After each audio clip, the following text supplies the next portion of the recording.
FSN Radio. It's all about what's next. Go to financialsurvivalnetwork.com and sign up for your free weekly newsletter. You'll also get 3 free reports. The Financial Survival Network. It's all about what's next. Welcome, and you are listening to the Financial Survival Network. I'm Kerry Lutz. It's 6/14/18, and we're heading right to the middle of the month. Lots going on, but as always, we invite you to join the show, join the fun, send us an email. The address is kl@kerrylutz.com. So we just had the G7 meeting, and that was quite noteworthy, as well as the Korean summit with Trump and Kim Jongun. And here to talk about it is our good friend Bruce Thornton, professor of classics and humanities at Cal State University and a past national fellow and current research fellow at the Hoover Institute. Well, welcome back here, Bruce. It's great to have you. Thanks, Kerry. So the G7, we'll start with that. We'll go in chronological order here. What was your take on what Trump attempted to do there? Well, I think it's part of his larger program that the so-called rules-based international order that, the other side is hysterical over Trump dismantling needs to be reformed. It has evolved into a transnational institution to which we cede some of our sovereignty, and that functions usually as a mechanism for other states to pursue their economic and other self-interests at the expense of ours. And that covers NATO, the World Bank, the International Monetary Fund, all of these basically progressive ideas that nationalism is somehow dangerous and responsible for the catastrophes of the 20th century, and you need to have a technocratic elite through these institutions running the show. And Trump has intuited or understood, I don't know which, that this isn't really serving America's interests or security that well. So to me, he went to the G7 to say, this has to be reformed. Just as he's telling China on tariffs, this has to be reformed. You're supposed to be our allies, yet there's an imbalance in our trade. You have tariff rules that benefit you, but that don't benefit us. And we should change this. And I think that's a much needed shift in American leadership, which under both parties has simply accepted the need for these sorts of transnational institutions and not remembering that their job is to tend the interests and security of the citizens of the United States. So I thought that was great, and the insult of our Canadian Prime Minister to the North, a good slap down. Mm-hmm. Yeah, well, Trudeau is, I don't know if he's trying to act macho or that he's so with it that he knows better, whether he's going back to his globalist collectivist roots that he kind of learned on his father's lap. Exactly. But he's really a bad actor, isn't he? Well, I would say that there's a almost reflexive shamelessness that I don't think these guys even know, that when you spend a mere 1% of GDP on your military, as Canada does, which means that our taxpayers are subsidizing your security, and this goes for the other G7 members, then to maintain this sort of imbalances in trade and tariffs, and then to try and scold our leaders about their attempts to rectify that imbalance, it's shameful. I mean, this so-called, international rules-based order since World War II, that has been the result of the American dynamic economy and American military spending. Mm-hmm. And this extends to NATO also, mm-hmm. who still aren't getting on board with what they themselves established as a 2% minimum GDP on defense. they talked big, but if you look at the latest figures, they're on the NATO website, they're still not there yet. And I don't think they are because it's not in their interest. It's in their interest to have us subsidize their defense so that they can spend money on what is in their interest. And we've been allowing this imbalance and this double standard for too long, and it's time to put everybody on notice that there's going to be some changes, and that we are going to again put our interests and security at the top of the list. So what about the response of the globalists and the Democrats that Trump is destroying our alliances, that he's mistreating our enemies, and he's at the same time, I should say, he's mistreating our allies, and at the same time, he's sitting down, breaking bread with our enemies. What do you have to say about that one? Listen, sometimes your friends and your allies and even your family need a come to Jesus moment. They need a wake-up call, and it's the responsibility of our leader and commander-in-chief to administer that was corrective. That doesn't mean he's bailing on the whole suite of, institutions. So that's a hysterical exaggeration. What he's doing, as I said, is saying we're going to reconfigure it so that it is more balanced. And remind you that given our role in allowing the global economy to function by protecting the sea lanes, et cetera, you really need to start carrying more of your own weight in this collective enterprise, and not just assume that we're always going to be there to make sure Iran doesn't close the Straits of Hormuz, which it doesn't, because we have a couple of aircraft carriers in the vicinity, and the whole EU has maybe one or two, which rarely go out to sea and do anything. Mm-hmm. So I don't think that's just the hysterical reaction of the never Trump of both parties. And I don't pay it any mind anymore, because every time they indulge this, they're giving the Republicans free advertising of why the voters should not vote for Democrats. Yeah. So as for the second point, which is, this is really, really preposterous, because we had an alliance with one of the greatest mass murderers in history, Joseph Stalin. Mm-hmm. And it wasn't just, like Churchill. Churchill's attitude with Stalin was, well, you're a rat, but we have to do business with you.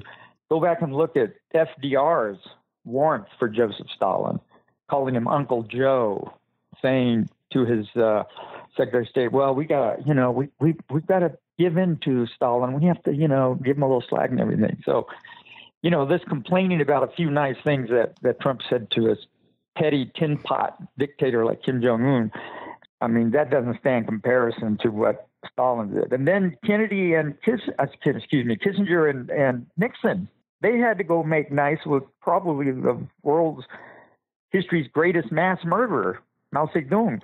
Mm-hmm. Were they supposed to go and start scolding him and telling him what a rat he was? Of course not. These guys always talk about, well, we have to have diplomacy. Well, part of diplomacy is pretending to be polite to somebody because you're after something greater. You're not going to start the diplomatic negotiation by alienating them, by giving them sermons. So this whole business, again, Kerry, this is just the reflexive, unthinking, hysterical reaction of people who are seeing their cherished worldview and their superior place in it being challenged. And like most children, they don't like it. Mm-hmm. So as far as where we're heading, the alliance seems to be shifting to Eastern Europe, countries that understand the threats to freedom, that have been enslaved in the past by the former Soviet Union, all these things. And the Western Europeans seem bent on self-immolation with immigration and everything else. And then you have like Italy electing a populist government, basically shutting off access to the so-called immigrants and saying we're going to deport 500,000 of them. Does this represent a tipping point for Western Europe? Well, I think we're on the way to that. And you remember during the Iraq War under Bush, when I think it was Rumsfeld talked about old Europe and new Europe. Mm-hmm. So this has been developing since the collapse of the Soviet Union, and Eastern Europe was finally, had sovereignty and self-governance and could, rule themselves according to their history and their culture and their mores. And the West doesn't like it either. But I think this is just one more sort of step in the disintegration of the EU, not its total collapse, I don't think, but its reconfiguration to maybe a northern European Union. I don't know what they're going to do because they're financially not in great shape, with the exception of Germany, of course. So we're watching a process unfolding that, I doubt is going to reach its tipping point for some time, but it's definitely coming. Unless the European economies, the northern European economies, can reform once again and get a grip on this immigration nonsense, I don't see it changing. Let's don't forget, when we're talking about Eastern Europe, it wasn't just the Soviet Empire they were brutalized by; it was the Ottoman Empire as well, the Muslim Ottoman Empire. Mm-hmm. So they're very sensitive in their historical memory to opening the floodgates to more Muslims from the Middle East, because they have experience with Muslims from their East coming into their countries, and the unpleasant experiences they had. So it's really arrogant of the Western Europe to dismiss those historical memories. They're part of what make us what we are. So I think in general, Kerry, the whole technocratic, top-down, democracy deficit idea of governing, which comes from the progressive movement, and is leftist in origins, and is totally contrary to our traditions, particularly of self-rule and federalism and state sovereignty and individualism. I think it's under great stress, and I think a lot of the hysterical reaction to Donald Trump reflects this sense on the anti-Trump, global anti-Trumpers, that this very nice sort of order or model that they have profited from is under attack. And I say that's a good thing. I'm glad they feel that way.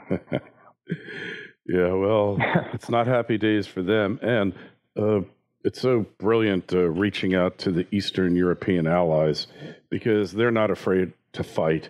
Hey, so moving on, switching gears, we had the historic summit between Trump and Kim Jongun, and it looked like little Rocket Man there was eating out of Trump's hand.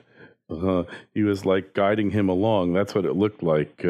I was wondering if he was calling him, grasshopper while he was in the midst of the summit. And I'm sure he was holding out a McDonald's and a trip to Mar-a-Lago and playing golf with Trump as the next step. You optimistic, Bruce? No. Here, I think that a lot of the, coverage from the conservative media is a little bit intemperate, and that we need to be more cautious.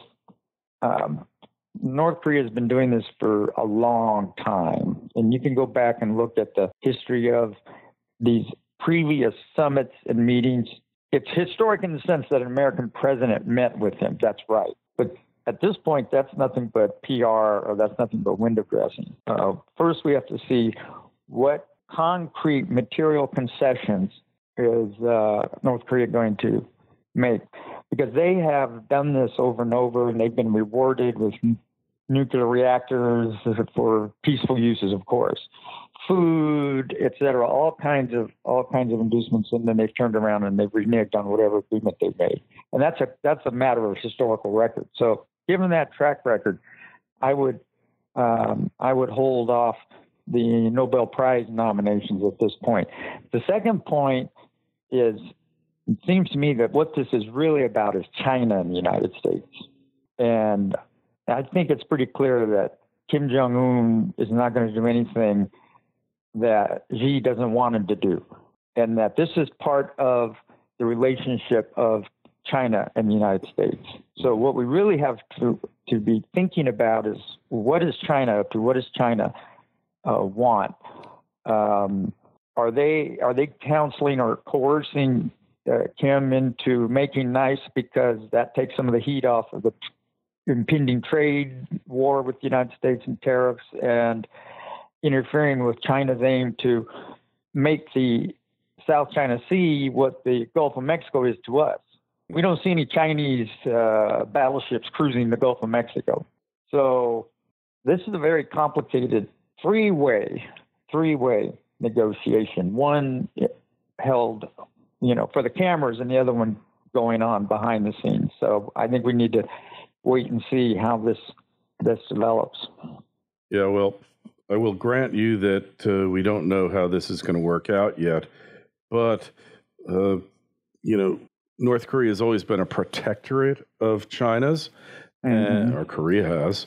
And I think that perhaps Kim Jong-un is tired of being a puppet, and he's playing a little bit off against China as well.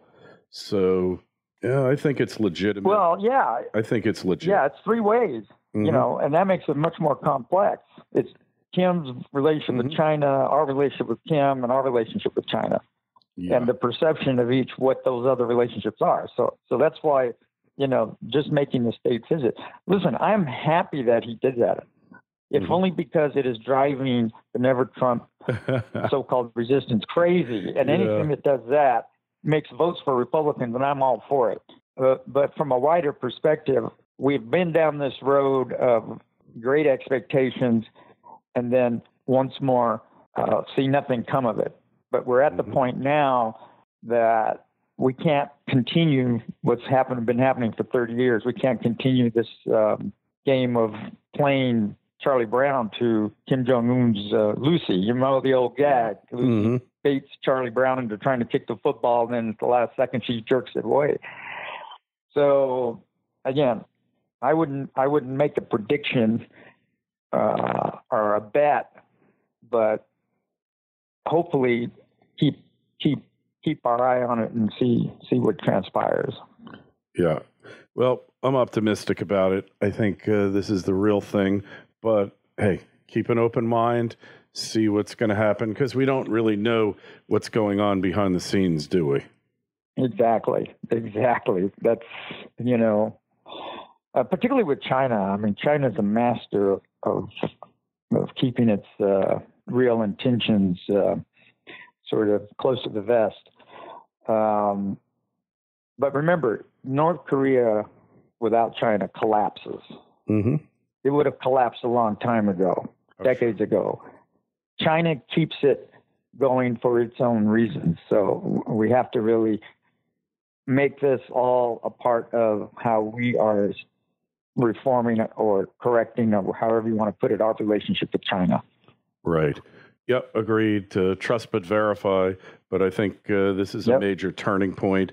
Like we were talking about nuclear conflagration 6 months ago. Now they're sitting down and meeting. And the idea of meeting in Singapore, I think, is very significant because it is, dominated by ethnic Chinese, the Singaporean economy, but it's still a free country, a city-state. It's super advanced. So there's a symbolism there of Kim Jong-un looking to bridge the gap, if you will, bring North Korea into the modern age. And I think... And I've been thinking that, look, China has been able to modernize its economy and become richer, but still holding on to autocratic rule. And it seems to me that somebody in China is sitting down telling Kim Jong-un, look, you don't have to, protect yourself the way you have been. You can do it the way we did. You can lie and obfuscate while you bring in foreign investment. You liberalize a little bit, but the power's always in your hands. And you don't need the possession of nuclear weapons to do that. Mm-hmm. Because you've got the big brother to your east. And I don't see why, and maybe somebody more knowledgeable could tell me why, China couldn't tell Kim, look, ship all of your nuclear, your missiles, your warheads, right? Send it across the border to us. Mm. That way, if you get to the point and relations deteriorate and you think you need them, you'll have them. Mm. Now, Kim probably wouldn't want to do that, Wouldn't but trust again, them. China has so much leverage. Yeah. Yeah, without China, North Korea is toast for sure. It's a fascinating situation here, but I am very optimistic. I don't know if you caught the interview with Chris Cuomo and Dennis Rodman, but according to what he says, Kim has been reaching out for many years, wanting to change the state of affairs. And, Rodman's a little flaky, I will grant you, and, who the heck knows. But I think there was some sincerity there on his part. And for some reason, Kim Jongun is the only one, Rodman's the only one that he's reached out to. This is fascinating in and of itself because the guy is a weirdo, but yet Trump, before they went to the summit, I guess he had his intelligence people there. He was there, Pompeo, trying to figure out what the real deal is with Kim Jong-un, which, a lot of times celebrities are the only ones that can ever really connect with these autocratic rulers because normal people are just never really going to have the opportunity. So that was fascinating too. Yeah, it is. But remember, historically, usually those kinds of informal ambassadors, let's call them, end up being the chumps of whoever invites him. And the great example of this is Charles Lindbergh in the late 20s. I mean, he was an international celebrity, and the Luftwaffe had him to Germany touring Potemkin, aircraft manufacturing plants. And then Lindbergh would go to Whitehall or Paris and say, hey, you guys, you know what, their air power is so advanced that they can destroy you without ever your armies grappling. And that figured into the thinking of Neville Chamberlain when he went to Munich. Yeah, so he was a useful idiot, Lindbergh. Exactly. And perhaps Rodman is too. Can't take him too seriously, but he does have a relationship with the guy for whatever. Anyway, Bruce, we got to run now. Where's the best place to find your latest writings? Front Page Mag. All right. And they've also got a really good archive, so that's the most efficient way. All right, great. And hey, questions, comments for Bruce, join the show, join the discussion. Email us, kl@kerrylutz.com. If you're on YouTube, please click the subscribe button and the ringer so you get notified. There's so many more of you out there on YouTube. I don't know quite what to do with you. If you got some ideas, I mean, it's just catching on. It had the channel there for 5 years, 6 years. All of a sudden, it's getting discovered. Hey, and, of course, the Facebook page, Financial Survival Network. Bruce, thanks so much for coming on. It's always great to speak with you. All right. Take care. FSN Radio. It's all about what's next. Go to financialsurvivalnetwork.com and sign up for your free weekly newsletter. You'll also get 3 free reports. The Financial Survival Network. It's all about what's next.